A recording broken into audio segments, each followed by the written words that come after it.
How can I look them in the eye and tell them they're wrong? Because the truth is, this bill is an absolute shambles. Yep. It's a model. It's been rewritten on the fly.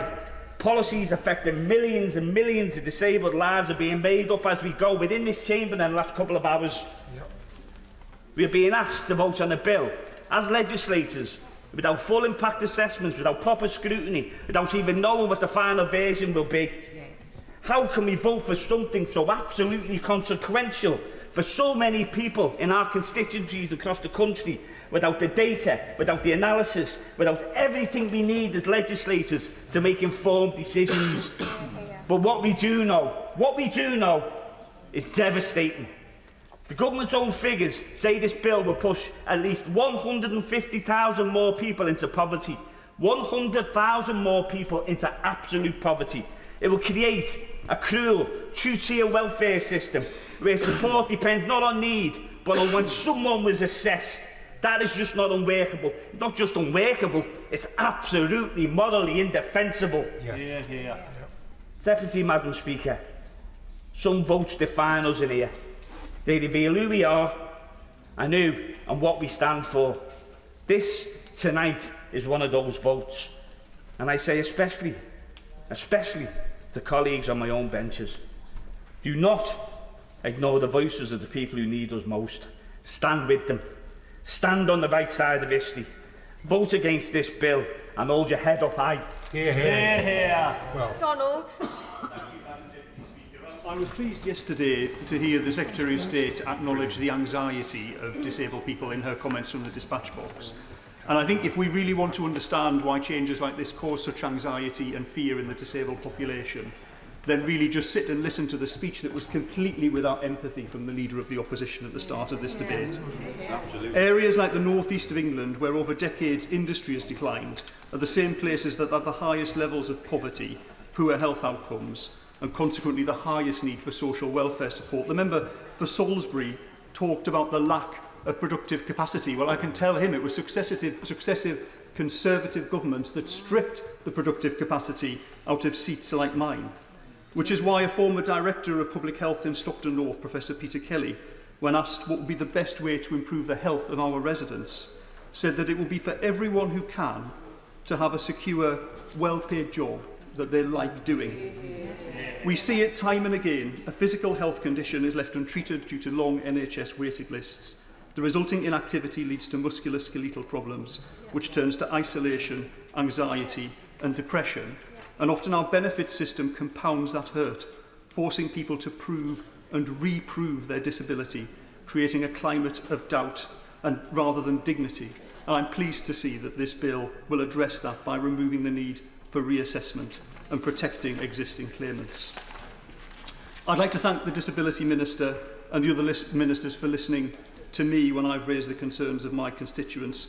There have been some really meaningful concessions on this bill: the protection of existing claimants, support for new claimants, inflation-proofing of annual increases. But actually the withdrawal of Clause 5, and particularly the TIMS review of the PIP assessments, the Disability Minister knows has been a major concern for me, and I was pleased to hear that this evening.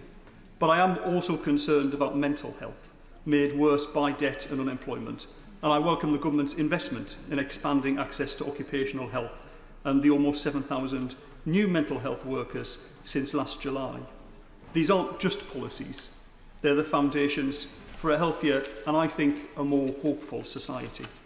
Now, we've heard a lot this evening about work, about this party's commitment to work, about the purpose and dignity it offers and the improvement in mental resilience.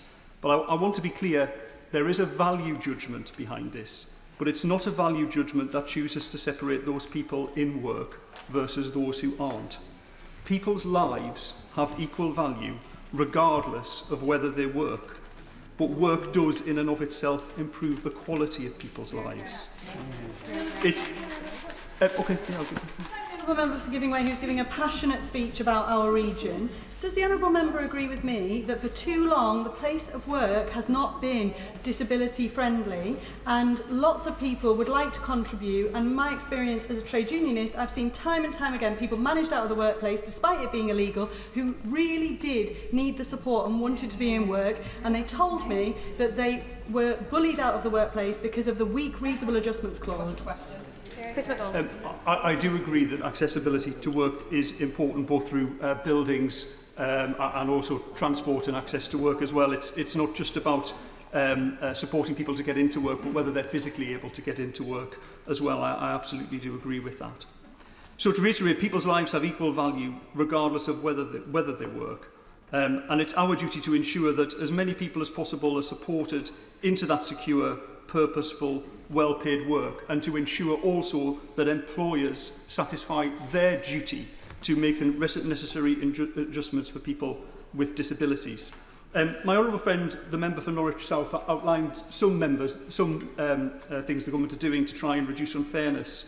I would add to that investments in our NHS, which will help deal with people's long-term health problems, and the employment support measures announced by the government, which will offer a pathway to work. The Employment Rights Bill and the Industrial Strategy will create more opportunity for work. I also want to speak directly to those people who may never return to work. They deserve dignity and they deserve unconditional support. They offer more to society than previous governments have ever recognised. This is now the time to turn a page on Conservative governments that treated claimants with suspicion, and to work hard to build trust with actions rather than words. I'd just like to conclude by quoting a few words I heard on the Today programme last week from the former Welfare Minister, Lord Blunkett, when he said that Labour is the party of supporting people into work, not the party of keeping people on benefits. I've got faith in the intrinsic value of everyone in our society and their ability to contribute. And I think so long as the voices of disabled people continue to be held and that they're heard and that they remain at the table, then I do think that the government's plan for changing the country will enable everyone to thrive regardless of their ability. Thank you. Ian Lavery. Thank you, Madam Deputy Speaker.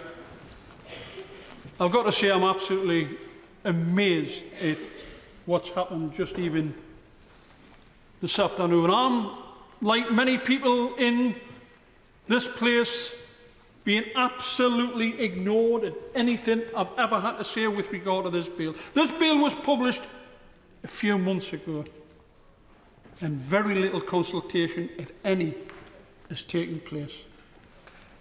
Tell you what, Madam Deputy Speaker, I've been here nearly 15 years. I've never once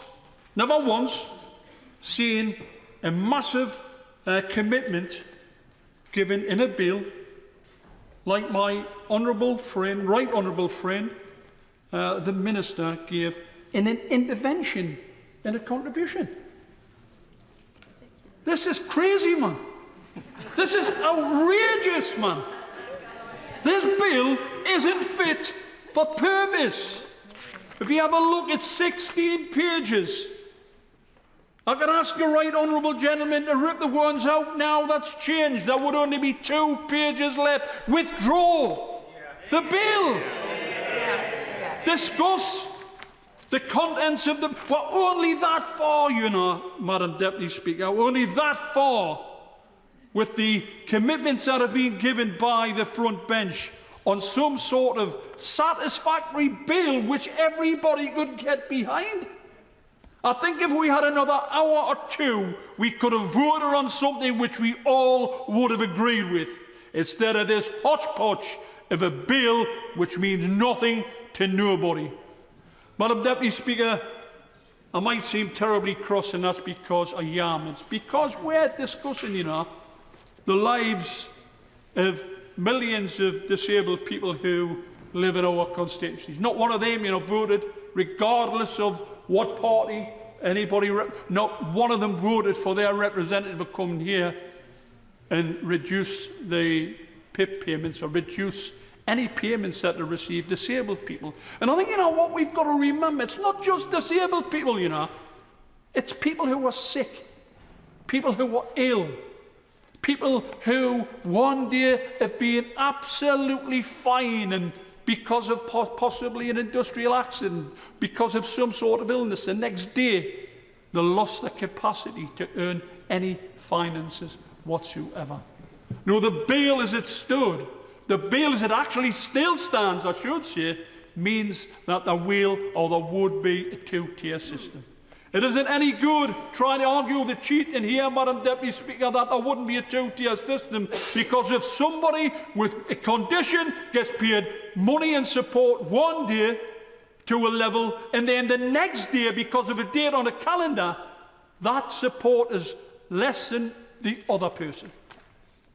Now, I'm happy to give way to anyone to tell me how that isn't a two-tier system, how that isn't unfair to somebody who might have paid the tax and national insurance for many, many years. People who are sitting at home now, who aren't ill, who aren't poorly, who haven't got a serious condition.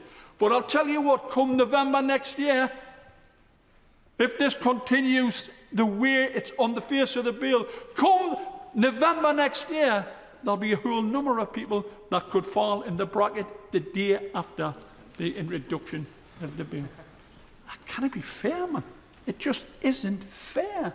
And I'm speaking with good colleagues here. I think we've had a very difficult time. Everybody's had a rough time here over the past few weeks. We want to see a resolution to this. We understand that there's a huge expense involved. We understand the black hole that we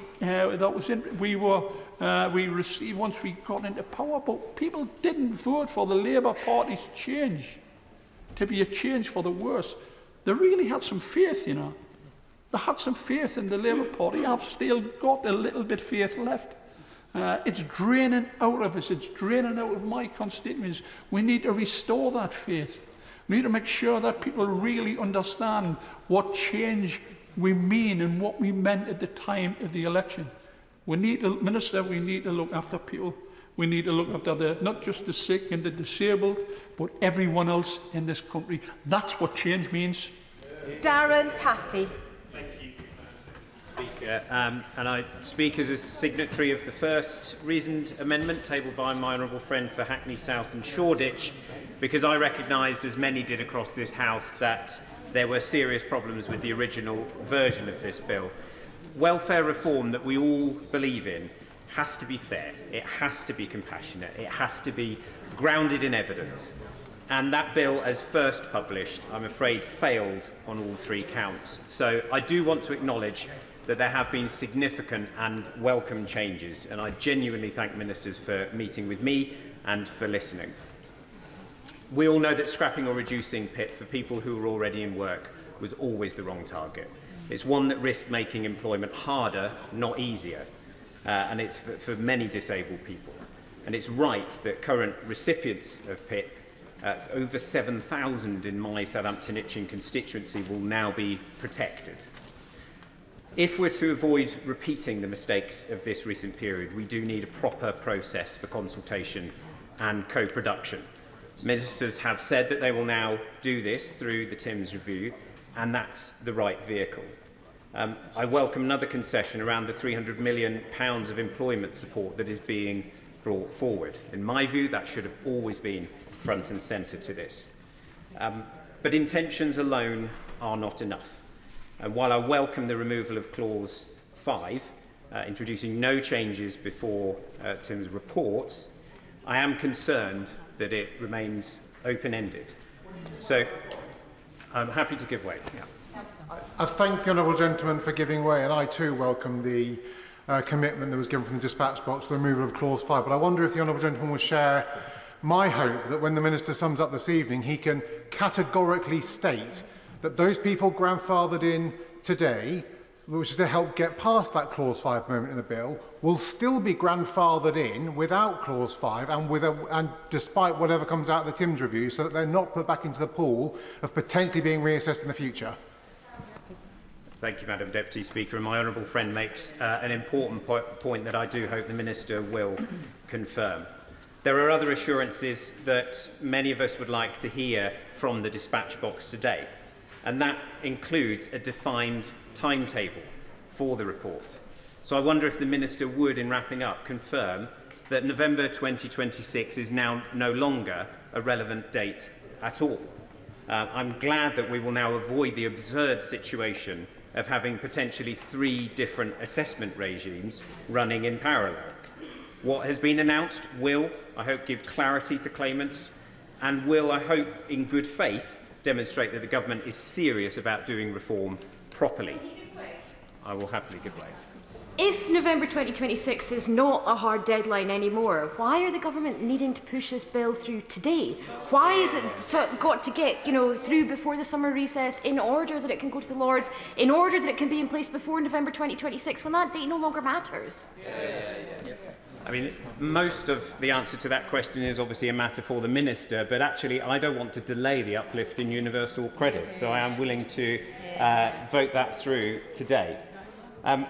We do understand the catastrophic financial mess that we inherited, but we have to underscore that abstract OBR dogma means nothing to our constituents who have been worried these last few weeks.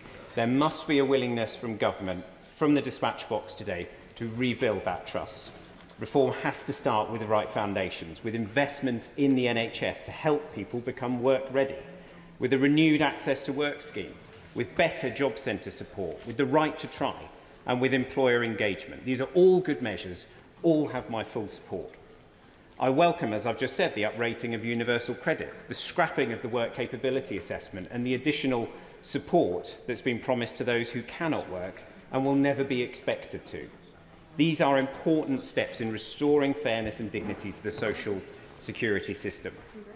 But, Madam Deputy Speaker, in supporting this bill today, and it was, work out how we got to this situation, but it was a last-minute decision, it does not mean I give the government a blank cheque.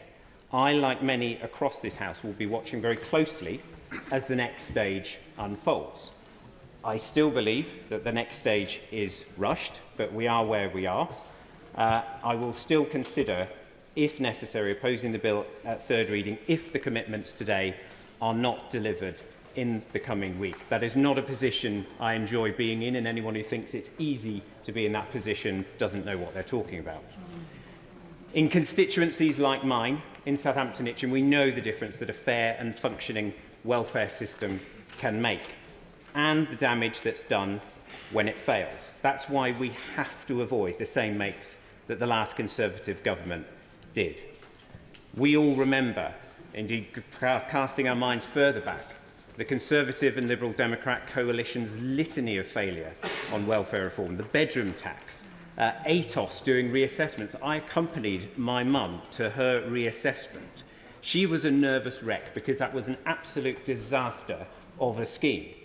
We'll remember the great sanctioning machine known as the work programme. This Labour government has different values to that, and we must demonstrate them. So there is a great opportunity here today.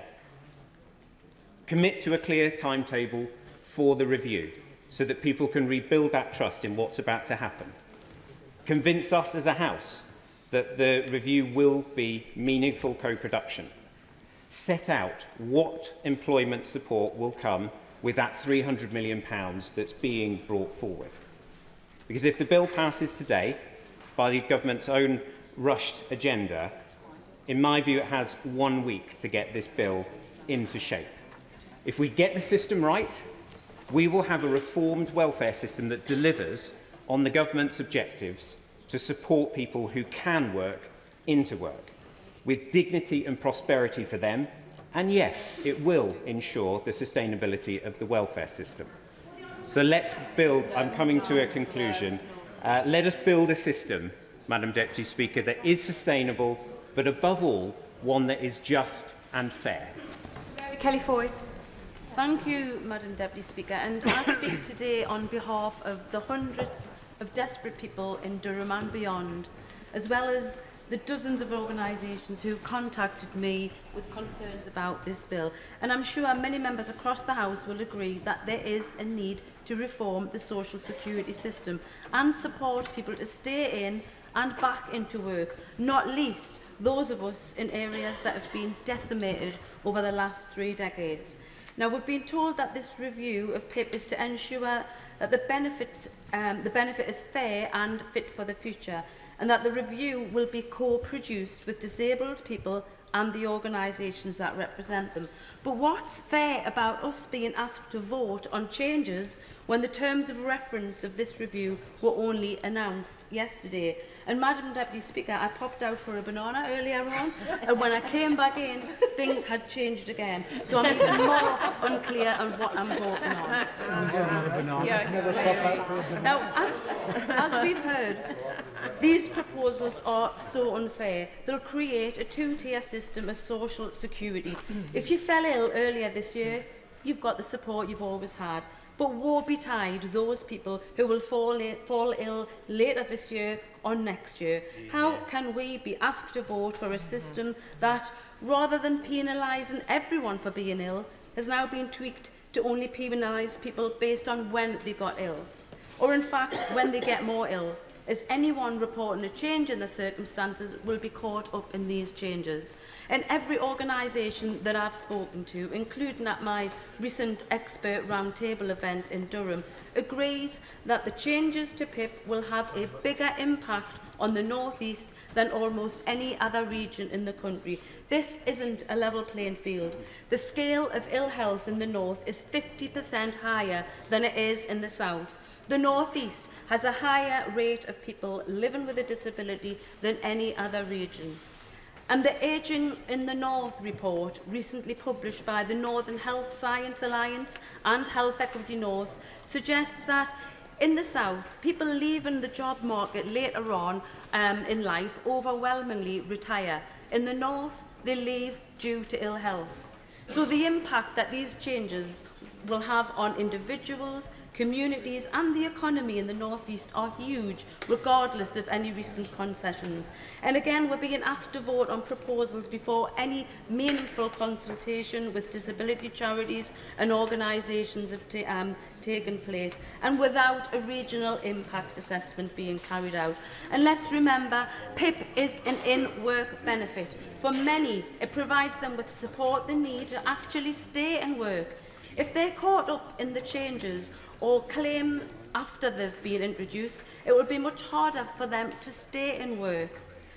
Now, if we vote for this bill, we'll be knowingly leaving vulnerable people without the support they need to live dignified, independent lives free from poverty, when we should be supporting and championing the rights of disabled people, their carers and their families. And as a parent of my daughter Maria, who lived her life with a severe disability, I empathise with all those who are unlikely to undertake meaningful or secure employment because of the disability and experience the dignity that so many people in work do experience. But surely, just because someone cannot contribute economically to society, they still deserve dignity.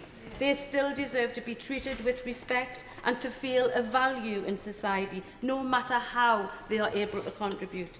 And I joined the Labour Party 30 years ago to be on the side of the poor and the weak. This bill penalises those with the weakest shoulders. That's not what I was elected for, and that's not what this Labour government was elected for. So I plead with colleagues again, pause this process, start again, and do it the right way, and do it the Labour way. Lawrence Turner. Thank you, Madam Deputy Speaker. I'm very grateful to be called in this debate. I think every member of this House will agree that welfare needs reform. I think about the constituent who was told in a PIP assessment, who was asked, how long have they been autistic? I think about other stories which are close to here, which I cannot repeat because they are not my stories alone to tell. The words come easily, the path to reform is harder. And I think a lot of us have walked that hard path in recent weeks. We've all heard many points made in this debate, and I would just like, in the short time available, to respond to some of them. A number of members have said, and I think sincerely suggested, that there is something inherently wrong about creating a system where people's treatment depends on the date of application. But I'd ask, how many people in this chamber who have been a negotiator or a trade union member have voted for an agreement that involved red banding a particular rate of pay? I think every representative of every party that has served in government has passed into legislation cut-off points. I remember leaving school around the time that the statement system in special educational needs started to be phased out in favour of EHCPs. And those consequences are with us to this day. I wanted to respond as well to a point made, I think, by honourable friend and member for Bradford East, when he said that we are being asked to place trust in ministers, and in particular the right honourable member for East Ham, the Disability Minister. And over the course of many discussions in recent weeks, I have to say that I do have that trust. And I know that many members on this side do have that personal trust, and to know that that review is now going to be co-produced with disabled people and disabled people's organisation is a real and material change. Madam Deputy Speaker, in this current age of snap judgments, when we are expected to respond immediately to every manner of change, and when politics in public is rewarded more highly than the politics carried out in private, the party system, perhaps, is not in a good state of repute. But I know that many members, and I'm one of them, have wrestled with their individual concerns and that desire to have collective discipline, without which there is no party and there is no programme and nothing would ever get done. These are good and honourable principles to have. They must be moderated by willingness to listen, and however it came about, people have listened today. The changes that have been made, ministers will know and officials will know, have been the subject of many long and at times difficult conversations. But to have a bill in front of us now which removes that problem which was critical to many of us, of a change beginning next November before that review was completed, has been addressed. We are in the business of making material change for the people we represent. And I think about the 10,037 PIP recipients in my constituency, the perhaps 1,000 DLA recipients more, and the many more family members who will have the ease of mind of knowing that the changes that we have made in this place means that their income and their security in life is being protected. Now, this bill has still some way to go over the course of the next week, but we must recognise progress when it has happened. I want to thank everyone in my constituency who has contacted me and taken the time to meet in all those discussions with officials, with ministers. I don't wish to deny another member a chance to speak. All those representations were helpful. They did make a difference. I am so grateful to everyone who shared their story, and I will be voting for this bill tonight. Well, we have run out of time, and I call the Shadow Minister, Helen Whately. Thank you, Madam Deputy Speaker. This has been an extraordinary afternoon in this chamber. Listening to this debate, surely all of us have been moved by the stories we've heard of honourable members' own experiences, the experience of their families and loved ones and of their constituents, of how the welfare system has served its vital purpose of providing a safety net in times of desperate need, particularly for people whose disabilities or ill health have made it impossible for them to make ends meet on their own. It is clear, Madam Deputy Speaker, that there is a broad consensus across the House that the welfare system needs reform. There has also been a consensus that what we were debating today was a bad bill. It was a rushed and chaotic compromise that would harm disabled people, create a two-tier benefit system and barely make a dent in the overall welfare bill. How could anyone justify voting for something that would not make a single disabled person's life better? It's clear that many, many members couldn't. And I say it was a bad bill because while we've been here debating it, the bill has more or less disintegrated. Less than 2 hours ago, the Social Security Minister told us in an unprecedented intervention that Clause 5 of the bill is to be removed at the committee stage. That takes out all the changes to personal independence payments and with it almost the entirety of the remaining savings in the bill. Describing this as chaos now feels like an understatement. Here we have a government with a super majority voted in on a manifesto for change, a welfare system which everyone agrees needs reform, and public finances which simply must be brought under control. But the government is now serving up a bill with next to nothing in it. They had already U-turned once. It seems they can't even deliver a U-turn. The Prime Minister told the country that he was distracted at NATO. He flew back home on Thursday to sort the problem out. This is what sorting it out looks like. Once again, his calamitous negotiations are letting the country down. Last week, we offered him help in the national interest. We set out 3 tests that he would need to meet for our support on welfare legislation. The first was that the welfare bill must come down.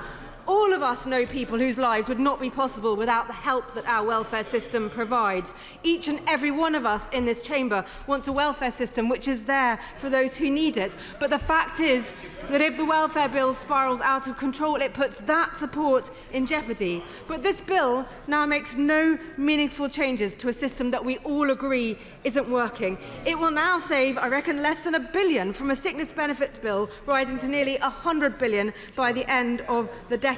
This is a total dereliction of duty by a government that claims to want welfare reform and fiscal discipline. Secondly, we said we would support plans that get people into work, but this bill won't help a single person into work. Ministers said, trust us, employment support is coming. But why would anyone trust this government on jobs when 100,000 were lost in May alone? And none of us have actually seen the government's plan to get more disabled people into work. Apart from new red tape and making it more expensive to hire people, I don't think there is one. And thirdly, we said we must not have more tax rises in the autumn.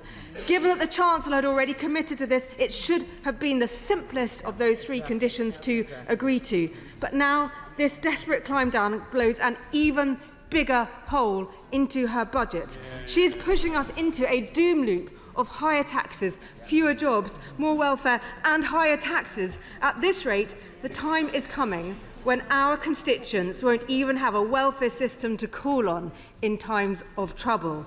Madam Deputy Speaker, what is there left for us to vote for or against this evening? All of us in this House know that welfare needs reform. All of us in the House want to see more people helped into work, and all of us in this House, or surely most of us at least, recognise that the country must live within its means. The remnants of this bill will manifestly achieve none of this. In fact, the only purpose it will now serve is to etch forever into the statute book the moment when this government totally lost control. I call the Minister, Minister Stevenson. Thank you, Madam Deputy Speaker. We've had a passionate and eventful debate. We have heard, Madam Deputy Speaker, the concerns, and the government will amend the bill, as my right honourable friend and I have set out. But the system we've inherited does not work. Uniquely in the G7, our employment rate is still less than before the pandemic.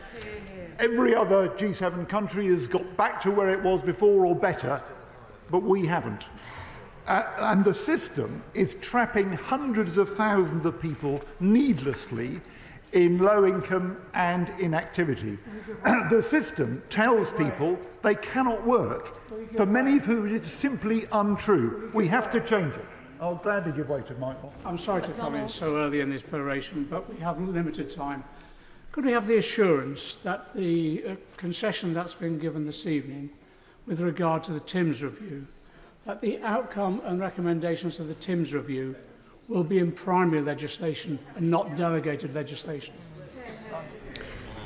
Well, I'm grateful to my right honourable friend. And let me just say a little bit about the announcement I made in my intervention on my honourable friend, the member for Peterborough, earlier on. So we've listened to the concerns that have been expressed in the debate, specifically about the new 4-point threshold being implemented before the outcome of my review.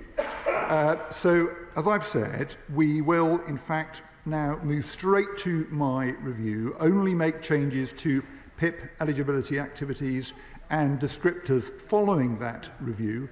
We will table... I will give way, yeah. I thank my right honourable friend for giving way. Can I ask the Minister to confirm at the dispatch box that Clause 5, specifically referencing the need for claimants to score 4 points in order to receive the daily living allowance, will be removed from the bill? Yes, I can confirm to my honourable friend that that is the case.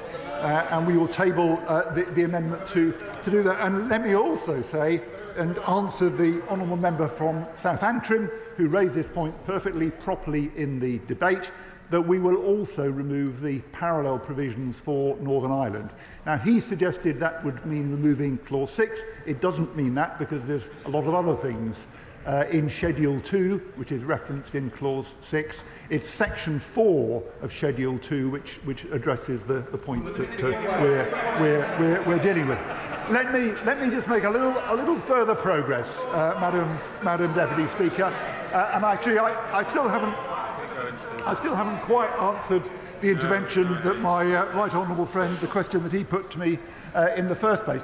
And his question about whether the review, the outcome of the review, will be implemented in primary or secondary legislation does depend on the outcome of the review and the form of the assessment that we take forward. And we'll come back to that. We will come back to that when we've concluded the review. Let me make a little bit of headway before I intervene again.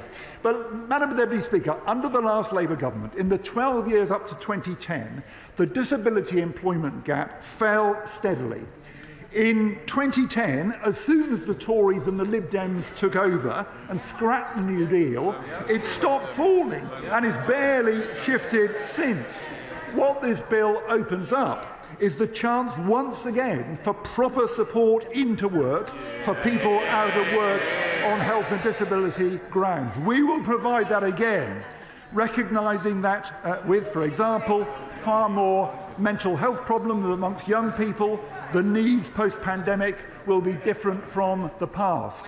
I listened with great interest to the powerful speech that my honourable friend, the member for Stockbridge and Penistone, made, calling for a target for the disability employment gap. I think she makes a strong argument, and that's the kind of approach that we need to develop as we bring forward our plans for employment support. So the bill opens that, I won't give away at the moment, the bill opens that possibility up. It deals with work disincentives inserted by the previous government into universal credit. The current system forces people to aspire to be classified as sick in order to qualify for a higher payment, and once so classified, it abandons them. We've got to change it. I'll give way to the honourable gentleman. I'm very grateful to the Minister for giving way, and the House knows that he is not only an honourable man, but he has spent the largest proportion of his parliamentary career looking at these issues. He must surely understand, however, that the confusion which has been expressed in this place is now being felt and expressed in the country at large. I have never seen a bill butchered and filleted by their own sponsoring ministers in such a cack-handed way. Nobody can understand the purpose of this bill now. In the interests of fairness, simplicity and natural justice, is it not best to withdraw it, redraft it, and start again? No, Madam Deputy Speaker. And let me tell him one of the things that the bill does. Part of the problem is it is very hard to bring up a family on the standard allowance of universal credit. The Tories reduced the headline rate of benefit to the lowest real terms rate for 40 years. Families have to rely on food banks. People aim to be classified as sick for the extra benefit. The system should not force people into that position. It needs to be fixed, and the bill makes very important changes in that direction. Let me give way to the Honourable. Thank the Minister. I had to come here today with the intention of voting against the government on this bill. I have to say that when it comes down to the removal of Clause 4, which everyone at home I'm sure will be delighted to know, sorry, Clause 5, which I'm sure everyone at home will be delighted to know completely withdraws PIP from the scope of this bill and consequently there's nothing to vote on. But could the Minister give me some comfort by confirming whether or not the Timms review is going to be taking place within a spending envelope? Minister. What I can assure him is that the review is not intended to save money. That is not the purpose of the review.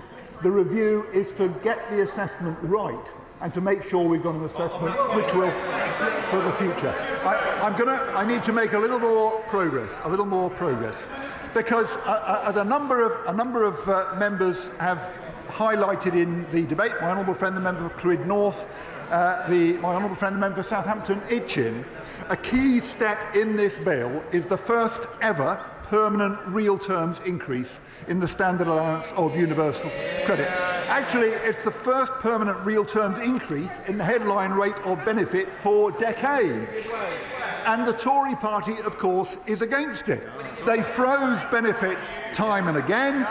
They created these work disincentives and mass dependence on food banks, which this government is determined now to address. And we are, of course, concerned as well that the future cost increases of personal independence payment should be sustainable. And let me just look back on the record of that. PIP cost the then government, in the year before the pandemic, 2019-20, at today's prices, £12 billion. Last year, it cost £22 billion. And we want the system to be sustainable for the future, and that is extremely important because many people with large costs arising from ill health or disability do depend on PIP. They need to be confident that the support will be there in the future as well. I'll give way to him. The Minister for giving way. He's doing an admirable job of defending the farcical today. Can I ask him, last week there were £5 billion worth of savings. Today there were £2.5 billion worth of savings, and then he came to the dispatch box and did 3 more U-turns. How much today, when he stands at that dispatch box, will these new measures save the taxpayer? Minister. We'll set out those figures in the usual way. But let me, on personal independence payment, let me make this point. The last government wanted to change personal independence payment from cash to vouchers. They wanted to take independence out of personal independence payment. We oppose them.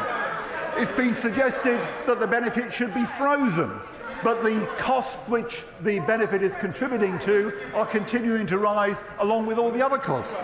So we oppose that as well. Some argue for means testing, but disability imposes costs irrespective of income. We reject all of those. Let me just make a comment about the concern that has been expressed, which doesn't arise now, given what I've announced, but about a two-tier system. And actually, a two-tier system is completely normal in social security. PIP replaced DLA in 2013, but 500,000 adults are still on DLA today. That doesn't cause problems. Parallel running is normal, and actually is often the fairest way to make a major change. I'll give way to my... Very good. I'm very grateful to my right honourable friend, and I think I think members on this side of the House really do appreciate the concessions that he has already made. But when he's talking about whether this will be put in primary legislation, he must understand that members on this House will not be able to amend it if it is not in primary legislation. And that is a key concern when we don't know the outcome of the review. Minister. Well, my honourable friend, my answer to him is the one that I gave earlier. We will need to await the outcome of the review, the assessment which is developed in the review, and to determine whether it will be implemented in primary or secondary legislation. So I want to make some further headway, Madam Deputy Speaker. My honourable friend, the member for York Central, in her opening speech, drew attention to the fact that she and I had known each other for a long time, and that's absolutely correct. And she urged us to listen to the voices of our constituents. So in February, someone I hadn't met before came to my constituency surgery. He explained to me that he lost his arm, aged 6, in a road accident. And as a result, leaving school at 16, he could not find a job. He tried really hard. He couldn't find an employer that would take him. Until, in the year 2000, somebody told him about the New Deal for disabled people.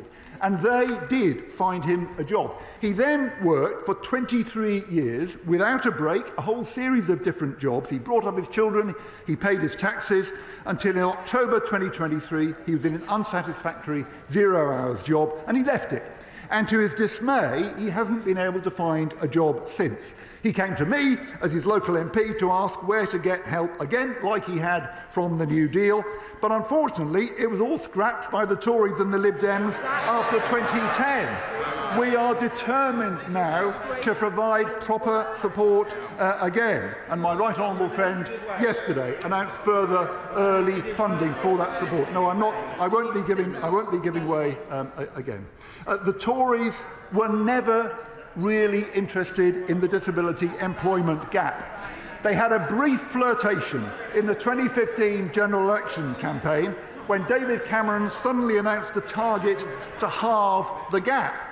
Unfortunately, as soon as that general election had been safely won, that target was immediately scrapped, and they reverted to type.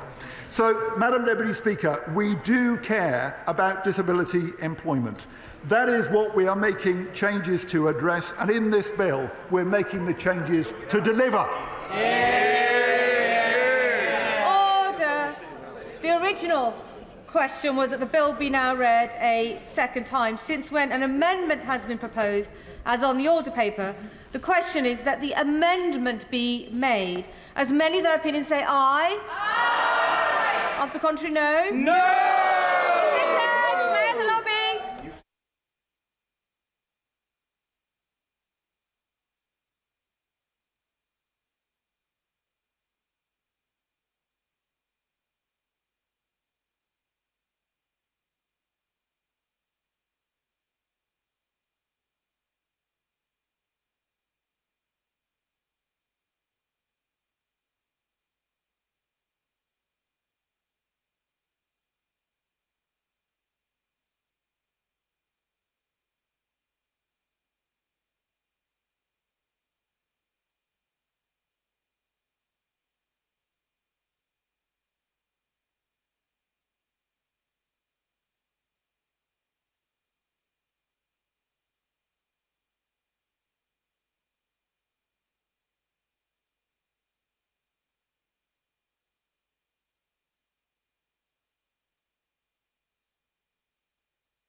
Colleagues should be seated and silent.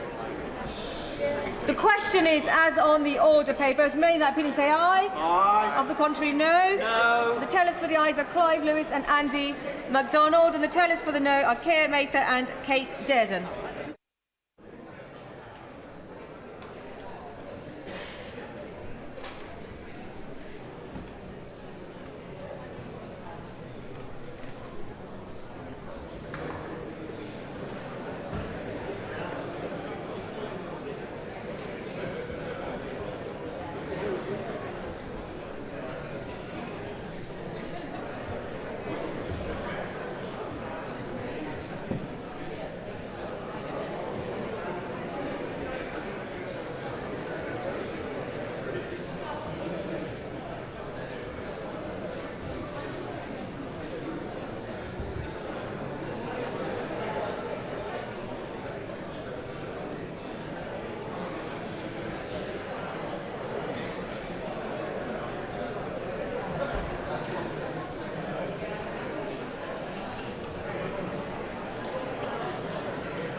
The ayes to the right, 149. The noes to the left, 328.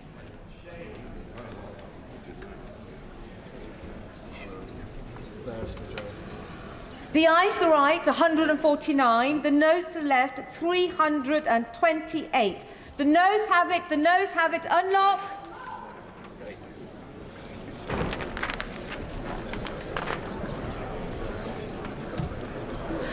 The question is that the bill be now read a second time. As many of that opinion say aye? Aye. Of the contrary, no? No!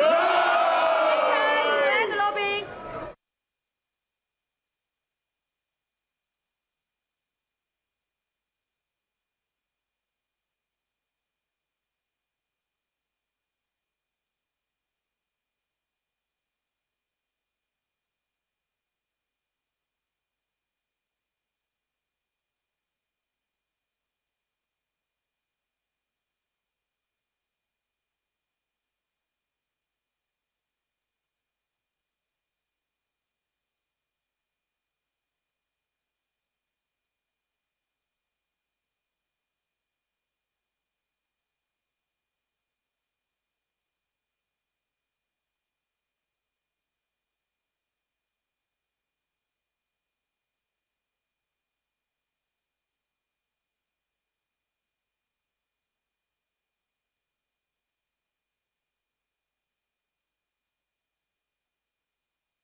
Colleagues should be seated and quiet. Seated and quiet. The question is as on the order paper. As many in that opinion say aye. Aye. Of the contrary, no. No. Tellers for the ayes are Keir Mather and Kate Dearden, and tellers for the noes are Gregory Stafford and Harriet Cross.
Order, order. The ayes to the right, 335. The noes to the left, 260.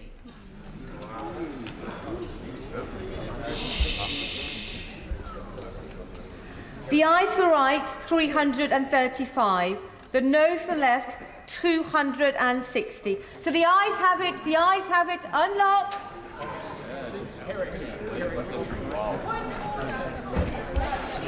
Point of order, Ms Wade, is it really relevant to business right now? Point of order, Helen Waitley. Madam Deputy Speaker, please could you advise, in the light of the shambles of this afternoon, the fact that this bill has been ripped apart literally in front of our eyes in this chamber, and that the Government Minister cannot even tell us how much it is now going to save, can you please advise whether this should still be rushed through to be debated next week here at committee stage, or whether the Government should in fact withdraw this bill? The honourable member has put her point on the record, and the honourable member has been a minister in the past, so she will know the scheduling of business is a matter for government and not for the chair. Well, they've changed their Programme motion to be moved formally. Formally. The question is as on the order paper. Is many that opinion say aye? Aye. Of the contrary, no. Embarrassing. The ayes have it. The ayes have it. I don't need chuntering from the sidelines. Money resolution to be moved formally. Formally.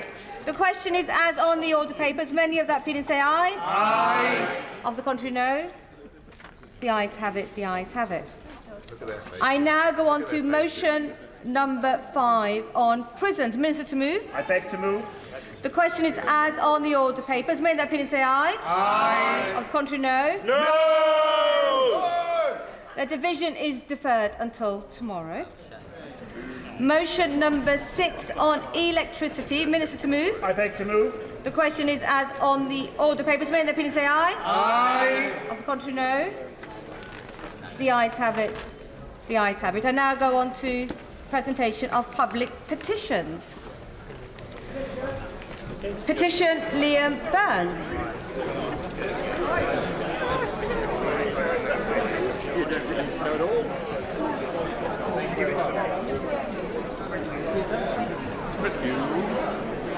Thank you all. See you in 10 minutes.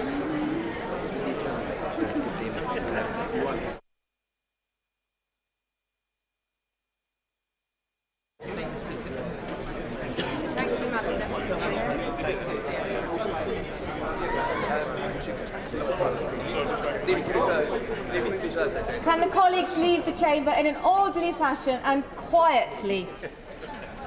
See you later.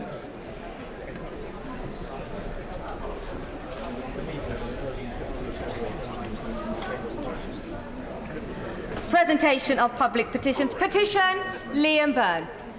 Very much indeed, Madam Deputy Speaker. I rise to present this petition on behalf of the residents of Waterorton Road in Castle Bromwich in my constituency. And this petition calls on Solihull Council to finally take action to tackle the out-of-control speeding on the slip road off the Waterorton Road. Because while Solihull Council's intentions to tackle speeding on the main Waterorton Road was admirable, I'm afraid it's unfortunately diverted the problem to the slip road. And this has made life for many of my constituents a misery, with resident Helen Rogers telling me that inconsiderate, selfish drivers are leaving locals intimidated and frightened for their safety. So let us not wait until there is a fatality. We must take action immediately. Madam Deputy Speaker, the petitions therefore request that the House of Commons urge the Government to work with Solihull Council to implement traffic calming measures on the slip road off Waterorton Road following a spate of road traffic incidents, and the petitioners remain, etc.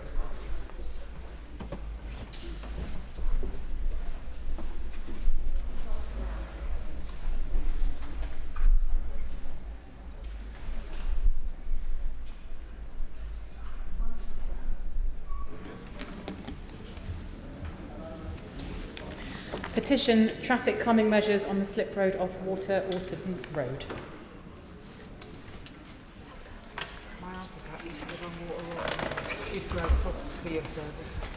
I beg to move that this House do now adjourn. The question is that this House do now adjourn. And I call Jess Brown-Fuller on infant feeding. Jess Brown-Fuller. Thank you, Madam Deputy Speaker. And it is a pleasure to bring this adjournment debate to the Chamber on a topic that is close to my heart, and I refer members to my register of interests as the chair of the APPG on infant feeding. And I am pleased, as always, to see the Minister in her place, and I look forward to her response on behalf of this government just days before the long-awaited 10-year plan for the NHS. When the Secretary of State for Health promised to create the healthiest generation ever, it was a bold and admirable ambition, and certainly one that I share with him. Every child deserves the opportunity to thrive, regardless of their wealth or their postcode. When this government talks of building a better future for children, their policies and schemes often start with school, with free school meals and breakfast clubs, or providing government support for nurseries and early years settings. But there is very little substance in the critical years from birth to 3, and even less when it comes to policy around infant feeding, whether that is breastfeeding, formula feeding, or a combination of the two. Now, I had my son nearly 11 years ago, and I remember with fondness the lactation consultant coming onto the ward in the maternity unit and showing me how best to hold my son to feed him and what to expect in the first few weeks after taking him home. And I did not have an easy journey with breastfeeding, suffering with pain when he latched. I had multiple bouts of mastitis, swelling, and the list went on. My husband and I ran our own restaurant at the time, so he took approximately 3 hours of paternity leave before returning to work. I'll happily give way to my honourable friend. Thank you. I thank my honourable friend, and I'm grateful to her for the work that we're doing together on the APPG for infant feeding and all her passion in this space. Madam Deputy Speaker, breastfeeding is a full-time job. Only last week, Carrie Johnson, the wife of one of our former Prime Ministers, highlighted how easy it is to neglect your own needs as a mother while breastfeeding. Does my honourable friend agree with me that it's essential that this government establish 6 weeks of paid paternity leave so that breastfeeding mothers can focus on feeding their baby and partners can focus on looking after mum? Yeah. I thank my honourable friend for her intervention, and I was so pleased to see the statement in the House earlier today, and I know that she's been a tireless advocate for making sure that parental leave for all parents is improved dramatically, and I thank her for her advocacy in that area. Happily give way to my honourable friend. Madam Deputy Speaker, first of all, can I commend the Honourable Lady for Chichester? I spoke to her beforehand. In the last term of Parliament, one of the Scots Nats MP was chair of this organisation, this APPG. I was supportive of that as a man. I thought it was important, and my wife was an example of where breastfeeding is so important. But is the Honourable Lady aware that Northern Ireland scored the highest 69.5 out of 100 between UK nation comparisons? And this may be because Northern Ireland has already put policies in place and is the only nation to have completed updated resources on infant feeding and HIV, giving Northern Ireland the top score. So would the Honourable Lady not urge with me the Northern Ireland Health Trust to share best practice with the other devolved nations, with the Minister here, to help encouragement of breastfeeding for those mothers who are able to do so? I thank my honourable friend for his intervention, and he's absolutely right that Northern Ireland scored the highest on the report card format on the World Breastfeeding Trends Initiative, which I will come on to. England scored a paltry less than 50 in comparison to Northern Ireland's score, and that was very much due to the fact that England scored 0 when it comes to infant feeding and HIV. Happily give way on that point. Thank you, and thank you to the honourable member for bringing this adjournment debate on such an important topic. She spoke of some of the difficulties that she had at the start of her breastfeeding journey, which is something that my partner Catherine also experienced. And when having those difficulties, she accessed a breastfeeding support clinic in my constituency at Meadway Health Centre, which was a huge source of support and benefit to her as she navigated that journey. Does the honourable member agree with me that protecting access to those kind of services and ensuring they're there for every woman who wishes to breastfeed is extremely important and something we should support? I thank the honourable member for his intervention, and it's as if he's lifted my words directly off the page in a very timely manner, because the reason that I managed to carry on was because I attended a peer support group in my local church hall every Monday morning, aptly called Milk. And actually, it wasn't about the professional support that I got while I was there, although that was great, and shout out to the wonderful Julie, who supported all of the mums there. It was actually the other mums who were going through the same things, who could ask each other questions, offer advice, as well as the amazing trained peer supporters, the volunteers, and a quick shout out to Holly, who showed us that we could and would survive those difficult first few months and come out the other side just like she had. Happy to give way. The honourable member for securing this really important adjournment debate this evening. In South Derbyshire, I hear stories of services being cut to support breastfeeding women. As a mum who breastfed to 8 months, but I had that moment where I almost didn't, and it was my community midwife that saved the day for me. I wonder if the honourable member agrees that, as well as having services to support breastfeeding women, whether they're successful in doing it or decide not to do it or can't do it, that actually we should be creating safe spaces for them for that, which is exactly what I've done in my constituency surgery, but I would like to see that in other venues, and I wonder whether she would agree with me on that. I thank the honourable member for her intervention and for sharing her personal story, and also for advocating for other breastfeeding and formula feeding parents in her constituency. And she highlights that there is a postcode lottery when it comes to that support, and so we need to see across the board those safe spaces for all parents that are feeding. And in the group that I attended, it wasn't just breastfeeding mums, it was mums who were combination feeding or in the process of introducing solids or planning their feeding journey as they navigated returning to work. Some of those women became my closest friends, and I still have them in my life all these years later. Will she give way on that point? Happily give way on that point. Thank you. And I thank the honourable member for bringing this important issue to the chamber. My wife and I are expecting our first in the coming weeks. So as you can expect, this is an important subject that I'm quickly upskilling on. So in my constituency, I have a very similar group, so Exmouth Bosom Buddies, who are doing a really fantastic job, which we know that relieves pressure on the NHS. So what more do you think can be done to allow these groups to really grow, thrive and flourish so they can continue doing their vital work? Before the honourable member gets to her feet, I'm just reminded of the Crowborough birthing unit in my constituency, midwifery-led, helping lovely mums in my constituency. Jess Brown-Follis. I thank the honourable member for his intervention, and he highlights how important having that community-based support in an area is, but unfortunately not every mother across the UK can say the same for that. There are areas where they have to travel up to an hour by car to attend that sort of group, and I will come on to that. Because when I had my daughter, 5 years after my son, the support that I had relied on had all but vanished. Milk that I had relied on was now being run out of, in effect, a broom cupboard in my local leisure centre, with no opportunity to socialise with other mums. It was only 6 months later that the pandemic hit, and my daughter's health visitor reviews were done via Zoom, often without my daughter even on the screen. The local children and family centre in my constituency never reopened in the same way after the pandemic.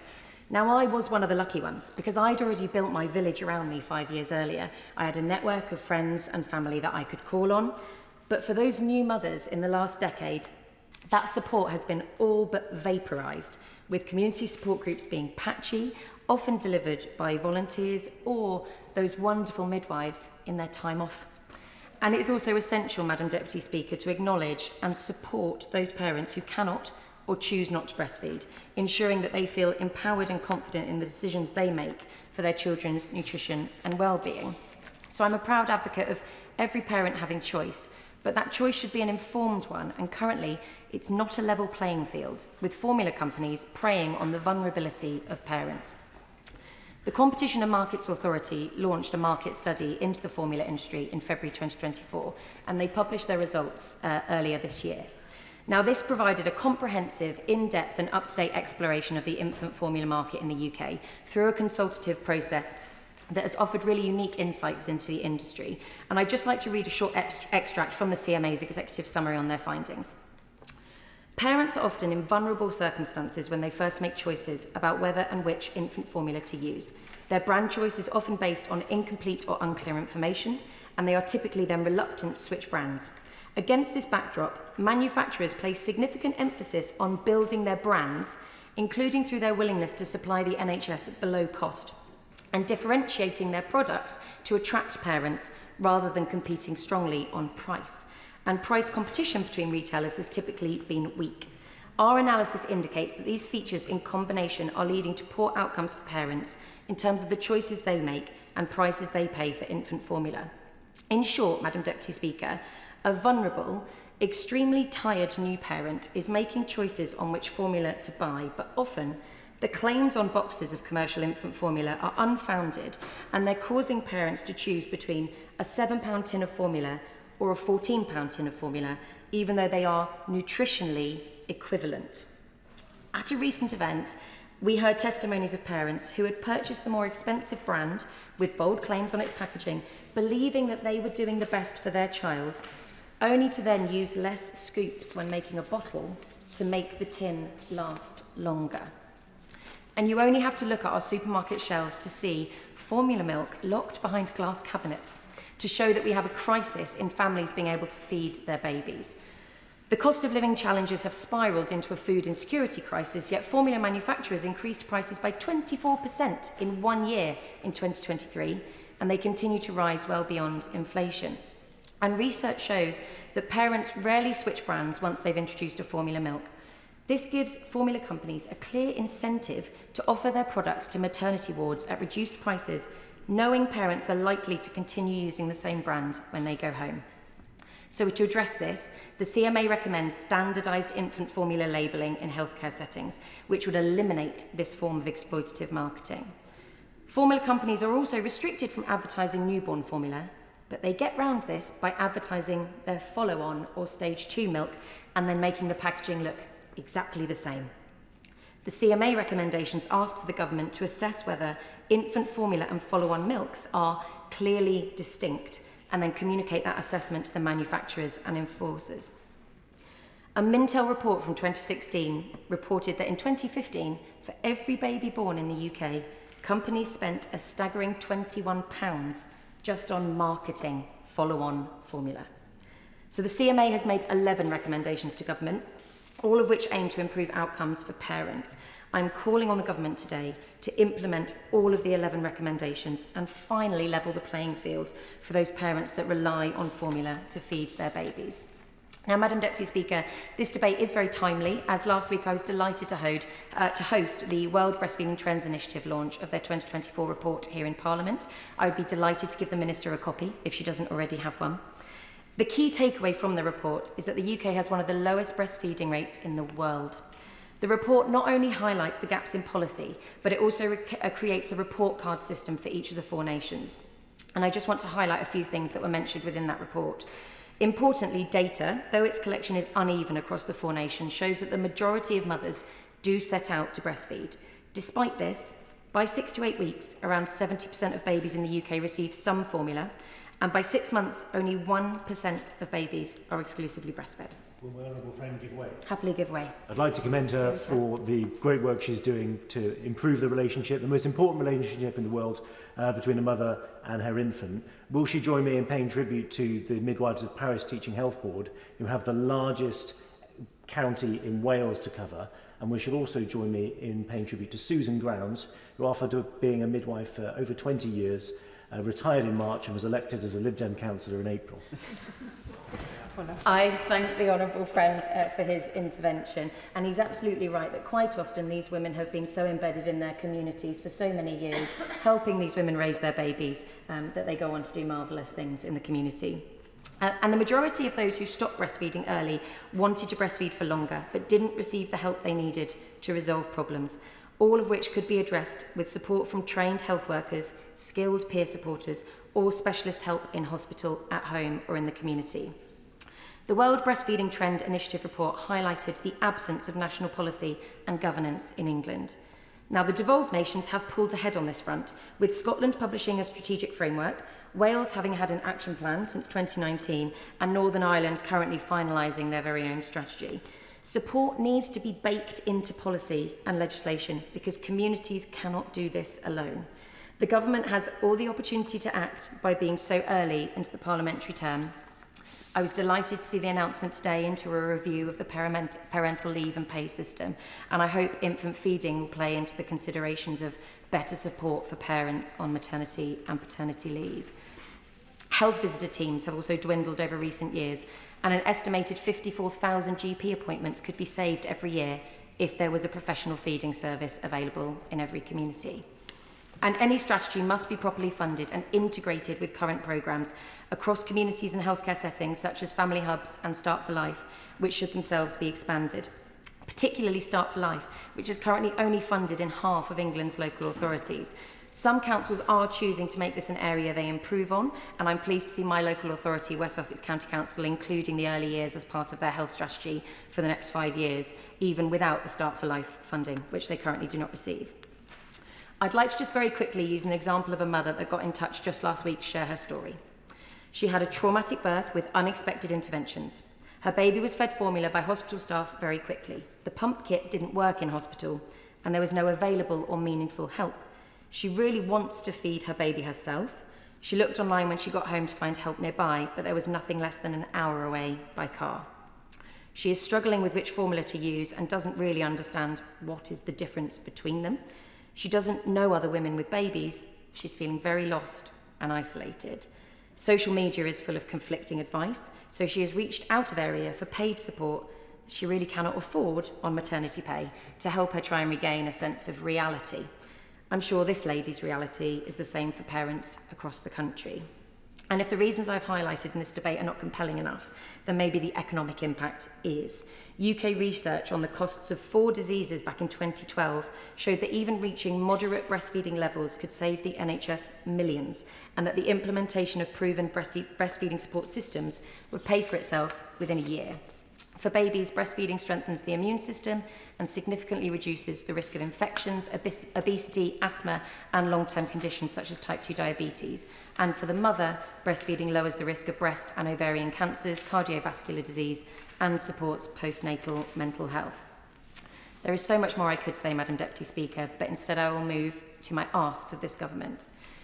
When will the government make its decision on whether they will accept the 11 recommendations from the Competition and Markets Authority?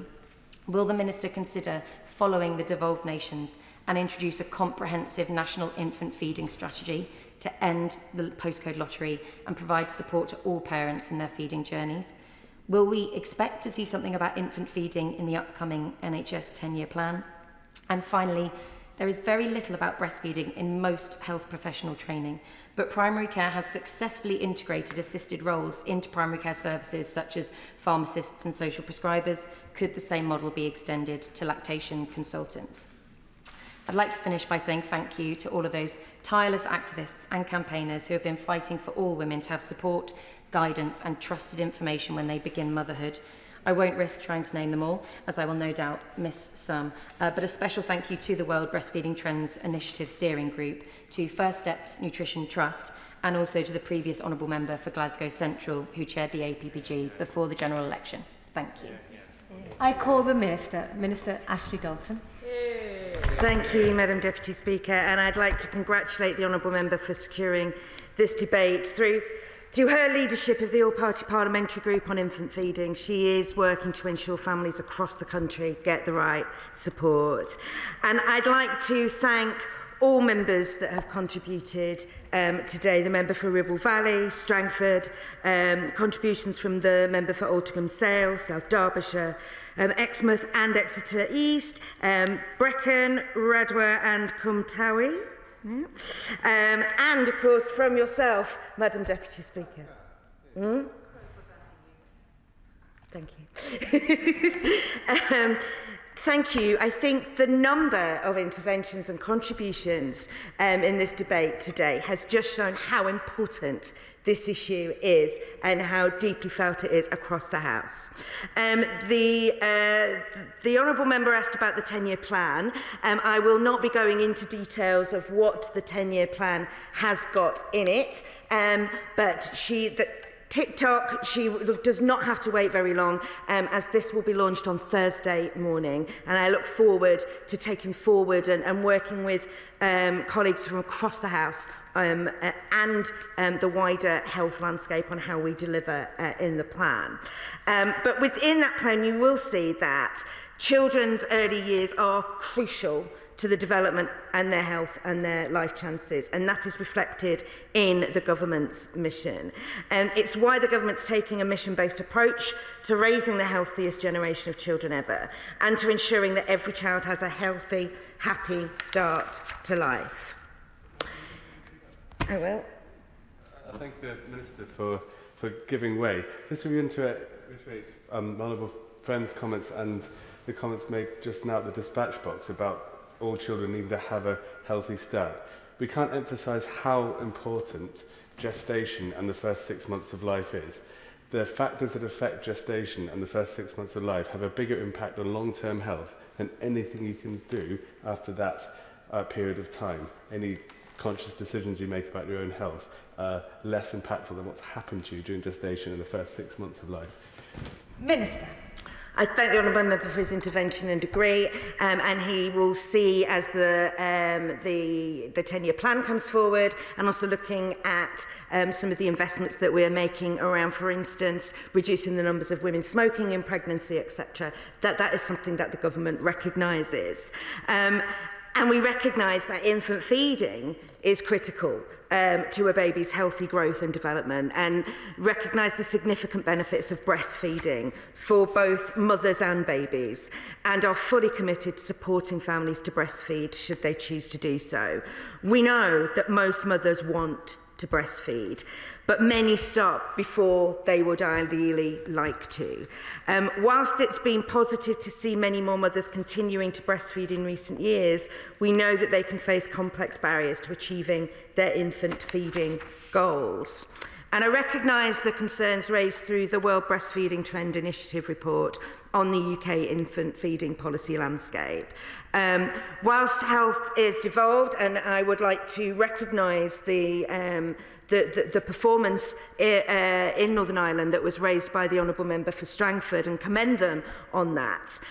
But we know through this report that England in particular in the UK scores poorly, and that is something that we want to change, Madam Deputy Speaker.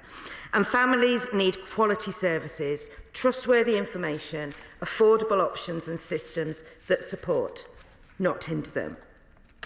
Midwives and maternity services play a crucial role through the perinatal period in preparing and supporting families around infant feeding.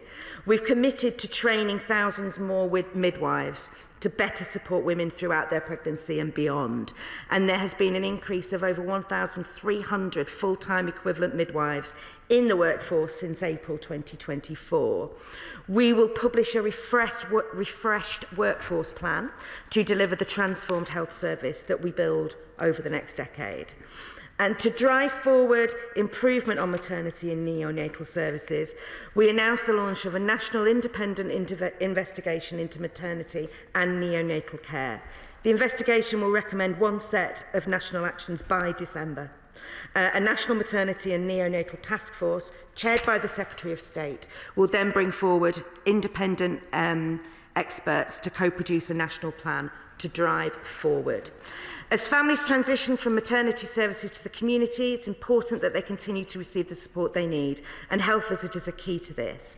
But we know health visitor numbers have decreased, and whilst there is variation in level of services across the country, it remains a universal service, and we are committed to that. In the plan to change, we commit to strengthening health visiting services so all families can access their support. We're building on Family Hubs and Start for Life programme and investing in this programme with 18.5 million this year to improve infant feeding support across 75 local authorities in England. Start for Life services are helping parents to access support where they need it and in a location that suits them, whether that's their home, their family hub, in a hospital setting, or through some of the many voluntary sector organisations that have been referred to today. And local authorities are working with partners to embed local infant feeding strategies, joining up services for seamless support and tailoring them to their community with both universal and targeted support. We're building up the workforce, investing in infant feeding specialists and delivering high-quality training and expanding networks of peer supporters. Funding is also helping to train staff to identify complex needs early, such as tongue tie, and to offer timely support. And while long-term evaluation is needed to understand the full impact of the programme, some promising findings are emerging. For example, Coventry suggests that their ambitious multi-layered integrated infant feeding plans have led to increased breastfeeding rates. And local health visitor data shows an increase in breastfeeding at 6 to 8 weeks from 51% to 57% in just 18 months. And we're also helping families across the UK to access breastfeeding support 24 hours a day through the National Breastfeeding Helpline. Well, thank the Minister for giving way, and she highlights some brilliant examples that are gold standard in care, but does she recognise that the process that the government is currently undertaking with only half local authorities being funded means that we still end up with a patchwork level of cover for support for new mothers, and they don't know where they're meant to go because it's different when they cross a county border? I thank her for her intervention. And through the Family Hub service and the support for Start for Life, that is very much targeted. However, through the Universal Health Visiting Offer, through the National Breastfeeding Helpline, we do aim to be able to offer all women breastfeeding the support that they need to do so. In terms of parental leave, which has been touched upon, we know that supporting parents goes beyond services. Returning to work can influence how families choose to feed their babies. And in the plan to make work pay, we've committed to a review of the parental leave system, which, as the Honourable Member mentioned, was launched. The DBT, the Department for Business and Trade, launched that review into parental leave in the Chamber today, and we're delighted to see that come forward. She did touch upon formula feeding, and I've spoken a lot about breastfeeding, but we absolutely recognise that families cannot, or choose, when they can't or they choose not to breastfeed, it's vital they get formula that's safe, nutritionally complete and affordable. Infant formula regulations and CMA recommendations are important, but we know many families are struggling to afford infant formula. We welcome that report from the CMA into the UK infant and follow-on formula milk. It's highlighted some of the issues that the Honourable Member raised herself, particularly noting that families rely on brand reputation and price as a proxy for quality, often choosing more expensive products. However, specific regulations require all infant formula to comply with robust nutritional compositional standards. So all infant formula sold on the UK market meets the nutritional needs of babies, regardless of the price and brand. The CMA has made 11 recommendations to government, and with 4 aims: to eliminate brand influence in healthcare settings, providing better information for parents in retail settings, strengthening labelling and advertising rules, and ensuring effective enforcement of regulations. The government is supportive of what the CMA is trying to achieve, and we want parents to be confident to choose lower priced products and for manufacturers and retailers to compete more on price. The CMA recommendations are UK-wide, and so we're considering them alongside colleagues in the devolved governments and aim to have a UK-wide response available as soon as possible. In conclusion, Madam Deputy Speaker, I thank the Honourable Member for raising this important matter. The Government is committed to giving children the best start in life. We do not underestimate the challenge to get this right for families. We will continue to strengthen key services built on good practice and identify where we can the greatest impact for families. I can also confirm that tomorrow I will be meeting myself with the APPG for babies, and I look forward to discussing these issues further with them. The question is that this House do now adjourn. As many of that opinion say aye? Aye. The ayes have it. The ayes have it. Order, order.